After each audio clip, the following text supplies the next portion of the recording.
If you're not aware already, Reshiram has now entered the raid scene in Pokemon Go. From today, May 26th, to June 16th, you can fight and capture Reshiram as a Tier 5 raid boss. Right now it appears that Reshiram will not be added to the GOBattle League reward system, so you'll actually have to go out and fight the raid boss like a raid boss in order to get the Reshiram. Therefore, it might be in your best interest to brush up on your raid skills and learn what the best raid counters are to the Reshiram, which is why you came here, right? In this video, I'll also be covering Reshiram's use in the meta. Not only the raid meta, but the trainer battle meta as well. And if you want to reference any of the information in this video, definitely check out my article, Reshiram and its place in the meta, on GamePress. If you go through the article here, you can see that it has some nice Reshiram basics, such as its max catch CP of 2307 and 2884 when weather boosted, and it also features my graphs. So if you want to reference any of that information, definitely in the article. Also got some breakpoints here, breakpoint table for you to go over, that has more breakpoints than I have on the graphs. So good article to check out, especially if you want some reference material in the description for you. Reshiram is a Dragon Fire type Pokemon. So unlike most Dragon type Pokemon, Reshiram is not weak to Fairy and Ice type attacks because Fire resists that. Unlike other Dragon type Pokemon as well, Reshiram is weak to Ground and Rock type attacks thanks to the Fire subtyping. When it comes to Reshiram's stats, its stats are actually identical to Dialga's, which is kind of curious. Also identical to Zekrom's as well, which is a future raid boss, so a lot of crossover potential for the counters to those raids. Then when it comes to Reshiram's move pool, we got Dragon Breath and Fire Fang for the fast moves, Crunch, Overheat, Draco Meteor, and Stone Edge for the charge moves. This suggests that Dragon type counters to the Reshiram raid are going to want to be wary of that Draco Meteor and that Stone Edge. And when it comes to Ground and Rock type counters to this raid, well, they don't really appear to have much to worry about. Now for the real reason why you're here, the raid counter graph. Yeah, if you're not familiar with my graphs here, the x-axis is total damage output, so the average amount of damage that your Pokemon will deal to the raid boss before fainting down. It's basically a more useful metric for tankiness, so the more right your Pokemon is, the more tanky they're going to be for this fight overall. And the y-axis is damage per second, which is how rapidly you can take down the raid boss. So the higher up your Pokemon is, the faster you can clear this raid. And of course, there is a duo DPS and trio DPS cutoff point. Basically, if you and another player have equivalent Pokemon that can achieve the duo, then it's very likely that you'll be able to achieve the duo. Of course, without a weather boost here, you can see that only Shadow Salamence and Shadow Dragonite are really making that grade here. And as far as the trio goes, anything featured on this graph is going to be good for the trio. I'd say this fight can be easily done with 4 or more players. If you are more optimized and you know your group pretty well, you could probably do it with 3 people. But if you are going for that duo, it is pretty high end, so a lot of investment to get that in. Now this graph is using all of Reshiram's movesets averaged, so of course the Dragon type Pokemon here will perform much better against the Overheat moveset, and they'll perform a bit worse against the Draco Meteor and Stone Edge movesets. Given that the average already has them kind of held back in that respect though with the Draco Meteor and the Stone Edge, I don't think they could get much worse than how they're featured here on the graph. Now all the Pokemon featured here are at level 40 unless stated otherwise. Like you can see here, like level 37, level 34, those are cutoff points, so break points. Basically, if your Pokemon has a 15 attack IV and you power it up to level 34, that Rayquaza will be at this level of performance. And any more power-ups you give your Rayquaza after that will just improve its bulk, not so much its damage. But of course, having more bulk means you can have more charge moves, which gradually increases you to more damage, but you can see that there is a nice spike in damage when you reach a breakpoint. So at a quick glance of this graph, you can see that, yeah, Shadow Dragons, they're where it's at for this raid. In fact, a lot of raids are going to just have Shadow Pokemon be at the top. So if you got Shadow Outrage Salamence, of course you have to use an Elite TM to get that, well then you're max pimping for this particular raid. But if Shadow Pokemon are a little bit too exclusive or too expensive for you to power up, well then just siding with your basic dragons is going to be fine. Rayquaza is really nice, Salamence is good, Dragonite's not too bad. And if you want a nice, easy, simple, smooth ride with this raid, you also have the Rock Wrecker Rhyperior's over here. Mudslap is slightly better than Smackdown. I'd say overall, I like Mudslap better than Smackdown for this particular raid, so I'd side with that. but they're basically the same here. Now, one thing you might be quick to notice on the Rayquaza here is that, yeah, what's this? Is that the best buddy ribbon? Yeah, so just like there are breakpoints from powering up, you can also get breakpoints from being a best buddy. Best buddy in your Pokemon effectively gives them 2 power-ups, so if your Pokemon's already level 40, then that means they reach a new level, level 41 effectively with the best buddy boost. And with that boost, Rayquaza here can achieve an extra breakpoint, giving it an extra bump in damage, roughly like 0.7 DPS, which is actually pretty significant. So if you haven't started best buddying your Rayquaza already, you might want to get on it today. Yo, Swag man, how am I supposed to pay attention to all this? Like, why didn't you tell me about these best buddy breakpoints literally 5 months ago? Oh wait, you did? Yeah guys, I already put out a video literally 5 months ago, the best buddies for raids, highlighting future raid bosses. So if you want to know who to walk for the future instead of panicking at the last minute, definitely check out that video. Link up above and in the description. Some other quick things to note on this graph. The level 39 is the breakpoint for Rampardos, so if you have a level 39 Rampardos with a 15 attack IV, then you can save yourself a couple 24,000 Stardust and not power up to level 40. That said, if you're already that far, you may as well power up to level 40, but if you are working on a budget, there's a cutoff point for you. And as far as movesets are concerned, Dragon Tail plus Outrage is the better moveset for the Garchomp, should you have a Garchomp. The Mudshot Outrage is down here, and then the Earthquake Mudshot set is going to be a bit lower. Speaking of Mudshot, yeah, we've got Groudon down here, and Mudshot is basically equivalent to Dragon Tail on it for this fight, so you may as well just stick with the bread and butter Mudshot Earthquake on the Groudon if you want to use it. And if you're wondering about these mysterious Pokemon on the graph here, like what's that, what's that, what's that? Well, that's Kyurem Black, Kyurem White, and the Zekrom. So these Pokemon are not released yet in Pokemon Go. I do expect us to get Zekrom next month.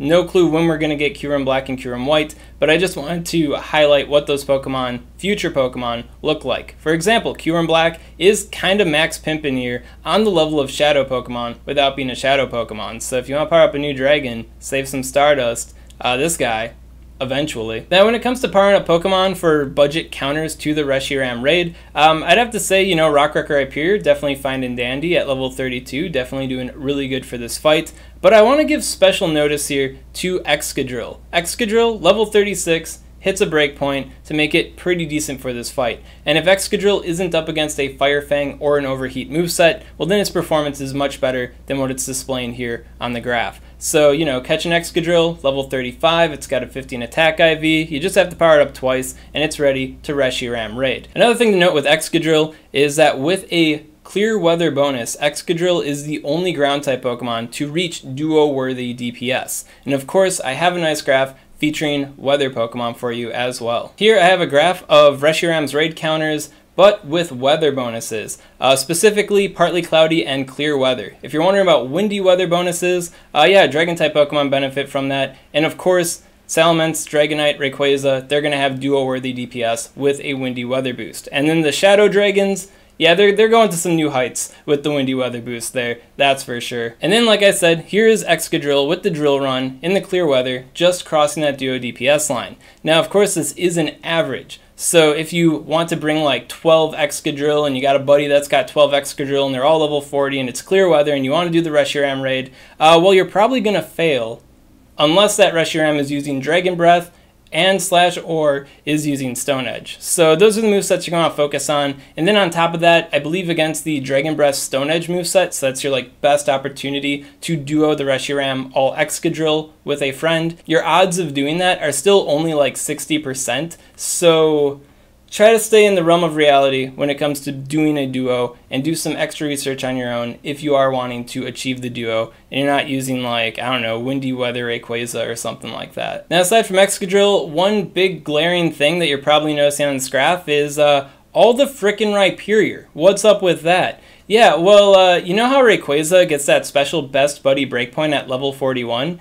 Well, Rhyperior does that at level 41 with a weather boost. And on top of that, both Smackdown and Mudslap get that special best buddy breakpoint. So of course I have to feature the best buddy iteration and the non-best buddy iterations to give you guys an idea of what those Pokemon look like, what their performance is like.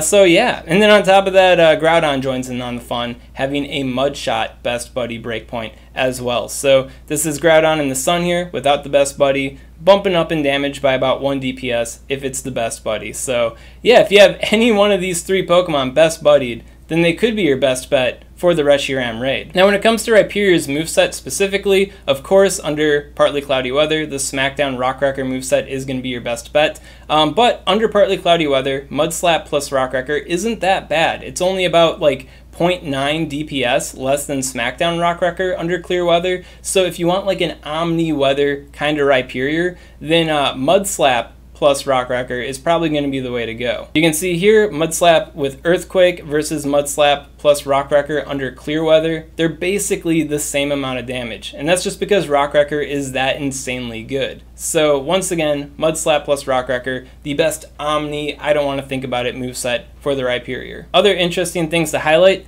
here we have the Smackdown plus Stone Edge Rhyperior. So if you don't have the Rock Wrecker and it is partly cloudy outside and it's your best buddy, then you can expect Rhyperior to perform at this kind of level here. Without the best buddy breakpoint, it's basically on the level of Palkia and Garchomp here with the Dragon Tail Outrage. So definitely not the worst option, but definitely not like a supreme, oh gosh, that's so cool, partly cloudy weather option. And then I do have Tyranitar featured here, kind of hiding behind the wave of Rhyperior, and Terrakion is basically there as well, hiding behind the wave of Rhyperior, so I think you can kind of like guess where Terrakion's going to be.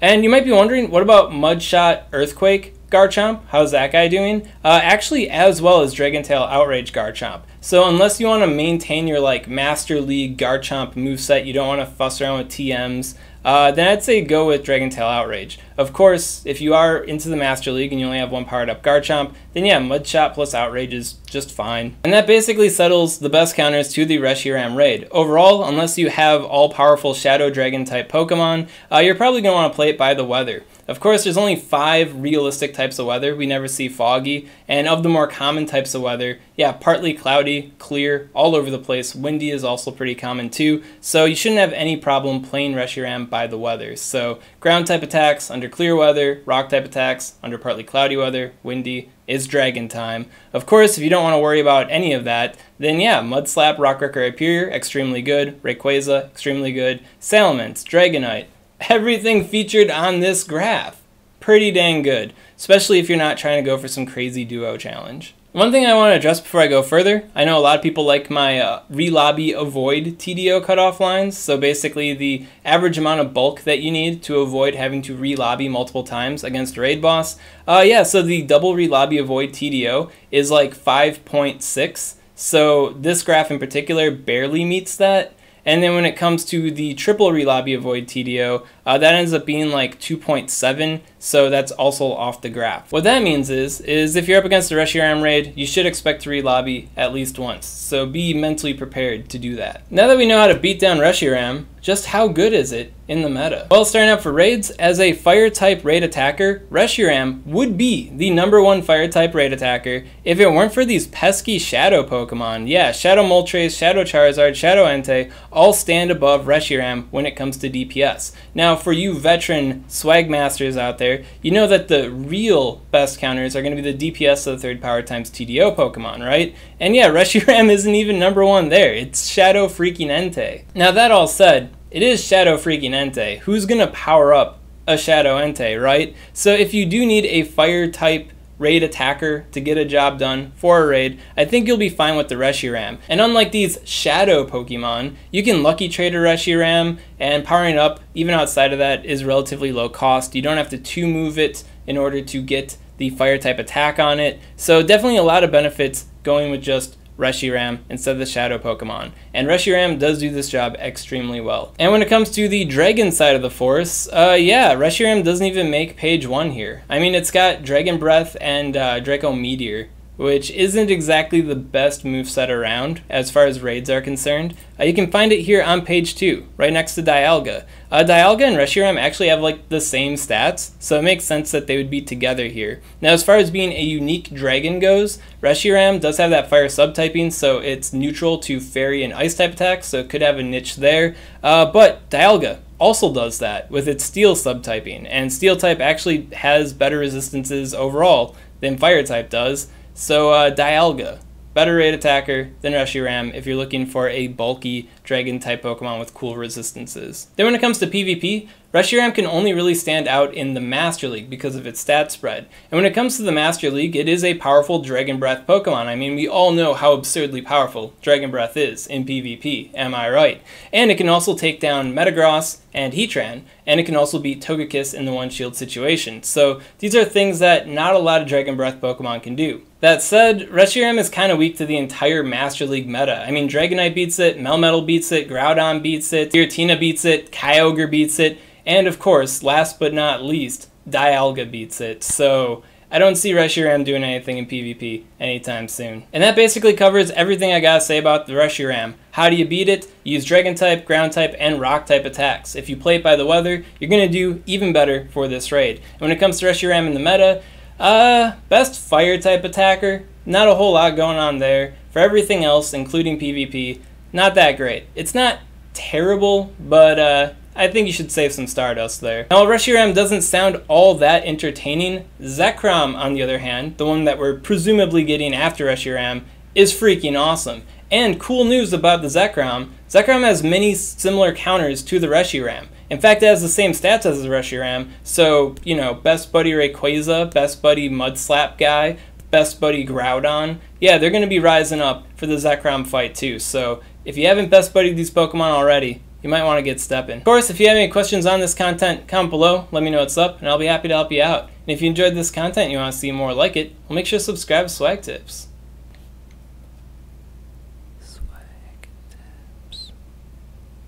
I'd also like to give a special shout out to these Patreon supporters. If you want to support the Swagman on Patreon, link in the description.